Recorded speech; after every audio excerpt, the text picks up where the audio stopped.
Karnataka rave పార్టీకి సంబంధించి మా ఎగ్జిక్యూటివ్ మెంబర్ మాణిక్ స్పందించారు. నిజ నిర్ధారణ కాకుండా ఎవరిపై ఎలాంటి చర్యలు తీసుకోలేమన్నారు. గతంలో ఇలాంటి ఘటనలు జరిగినప్పుడు మా బృందం కఠిన నిర్ణయాలు తీసుకుందన్నారు.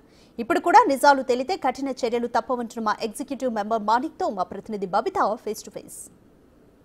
తెలుగు సినీ పరిశ్రమలో రేవ్ పార్టీ కల్చర్ రోజు రోజుకి పెరిగిపోతూనే ఉంది. అది మనం రెగ్యులర్గా చూస్తూనే ఉన్నాము. అయితే నిన్నటికి నిన్న హేమ రేవ్ పార్టీలో కనిపించిందని బెంగళూరు పోలీసులు అయితే చెప్తున్నారు. అయితే దీనిపైన మరింత విషయాన్ని మనకి తెలియజేయడానికి మా అసోసియేషన్ ఎగ్జిక్యూటివ్ మెంబర్ మాణిక్ గారు మనతో పాటు ఉన్నారు. వారితో మాట్లాడి వారి మాటల్లోనే తెలుసుకుందాము. మాణిక్ గారు చెప్పండి, కర్ణాటక పోలీసులు హేమ గారు రేవ్ పార్టీలో దొరికారు అని చెప్తున్నారు, కానీ ఆవిడ మాత్రం పోస్టులు రిలీజ్ చేస్తూ వీడియోలు రిలీజ్ చేస్తూ ఉన్నారు. దీని గురించి మీరు ఏమంటారు? శ్రీకాంత్ గారు ఉన్నారు, మన హేమ గారు ఉన్నారు అని టీవీ వాళ్ళు చెప్పడము ప్రొపగండగా ఒకటి కావడం అనేది జరుగుతున్నది.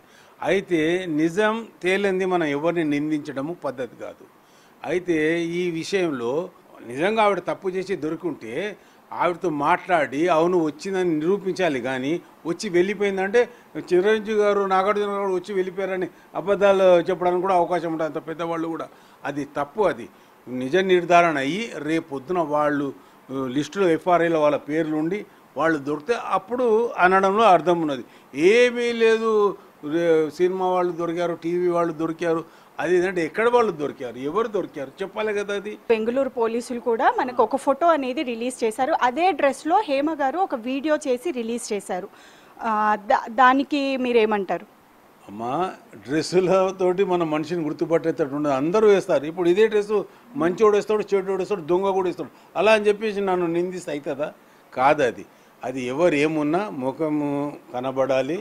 నిజంగా ఎఫ్ఆర్ఐలో వాళ్ళ పేరు ఉంటే అది అవుతుంది. 140 మందిని అరెస్ట్ చేశాము, కొంతమంది వెళ్ళిపోయారు, అందులో ఏమో కూడా వచ్చి వెళ్ళిపోయిందంటే అది పద్ధతి కాదు. దొరికిన వాళ్ళ పేర్లు చెప్పండి, దాని మీద చూపించండి, ప్రూఫ్ చేయండి, అప్పుడు మేము ఒప్పుకుంటాము. మా అసోసియేషన్ అన్నది ఎవరికి ఏమి కాదు. తప్పు చేసి పోలీసు ఒకటి శిక్షనే కానీ ఎఫ్ఐఆర్ వాళ్ళ పేరు గిట్ట అలా ఉంటేనే కానీ మేము చెప్పగలుగుతాం. అంతేగాని ఊరికే టీవీలలో చూసి అక్కడ చూసి ఒకరి మీద నింద వేయడము, ఒకరి మీద తూలనడం అంటూ జరగదు. అది ఓకే. అంటే ఇప్పుడు మా అసోసియేషన్ మెంబర్గా హేమ గారు కూడా కొనసాగుతున్నారు.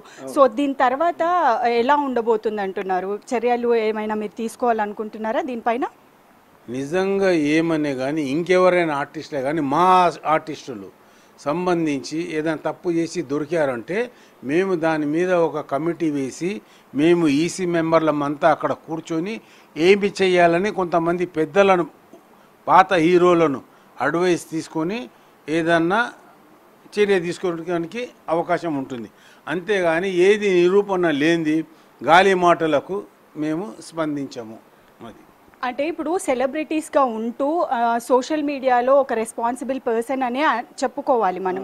సో ఇలాంటివి ఇట్లా ఒక సెలబ్రిటీస్ పైన ఇలాంటి అలిగేషన్స్ వస్తున్నప్పుడు మీరు ఎలా హ్యాండిల్ చేస్తారు వీటిని?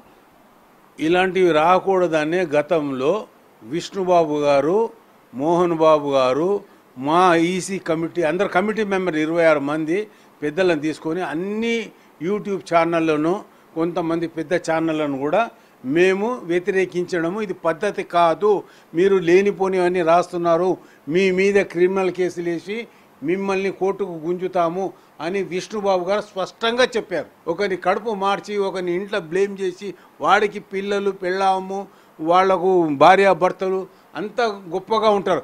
అలాంటి కుటుంబంలో నీచపు మాటలు, అబద్ధపు మాటలు మాట్లాడి మీరు ఇలాంటి అలిగేషన్స్ తీసుకొచ్చి ఇండస్ట్రీని ఓ ఓ ఓ అని చెయ్యకండి ప్లీజ్, దయచేసి. అయితే ప్రస్తుతం మా ఎగ్జిక్యూటివ్ మెంబర్గా ఉన్నారు హేమ. ఒకవేళ నిజ నిర్ధారణ జరిగి ఇందులో తను కూడా పాలు పంచుకున్నారు అని తెలిస్తే మీరు ఎలాంటి చర్యలు తీసుకోబోతున్నారు? అప్పుడు మేము మా కమిటీ కొంతమంది ఇండస్ట్రీకి సంబంధించిన పెద్దలను కూర్చున్నబెట్టి ఏం చేద్దామని ఆలోచించి వాళ్ళ మీద యాక్షన్ తీసుకోవడం జరుగుతుంది. ఇంతకు ముందు మాకు వ్యతిరేకంగా ఎలక్షన్ కాగానే కొత్తగా నటుడు అయ్యాడు. అతనికి ఏదో కావాలి, మాను ఏదో చేయాలి గొప్పగా, మాలో నేను కూడా ఒక గొప్పతనం ఆనందంతో ఉడుకు రక్తంతో అతను ఇంకో ఓల్డ్ ఆర్టిస్టు ఆవిడ ఇద్దరు కలిసి అందరిని తిట్టడము, ఓ అది ఇది మా ఏదేదో మాట్లాడారు. అమ్మ మీరు మాట్లాడడం అది పద్ధతి కాదు. ఇది మంచి కాదని వాళ్ళకు నోటీసులు పంపించాం. వాడికి జవాబు చెప్పమంటే మళ్ళీ టీవీకి ఎక్కి మళ్ళీ తిట్టడం మొదలుపెట్టారు. వాళ్ళని సస్పెండ్ చేశాము. 4 ఏళ్ళైతే వాళ్ళని సస్పెండ్ చేసి ఇంకా 4 ఏళ్ళైనా వాళ్ళను తీసుకునేది లేదు. వాళ్ళు క్షమాపణ లెటర్ ఇచ్చి చేసిన తప్పు మీడియా ముందర మేము చేసాం తప్పు మమ్మల్ని క్షమించండి అని ఒప్పుకునే వరకు వాళ్ళని మేము తీసుకోము.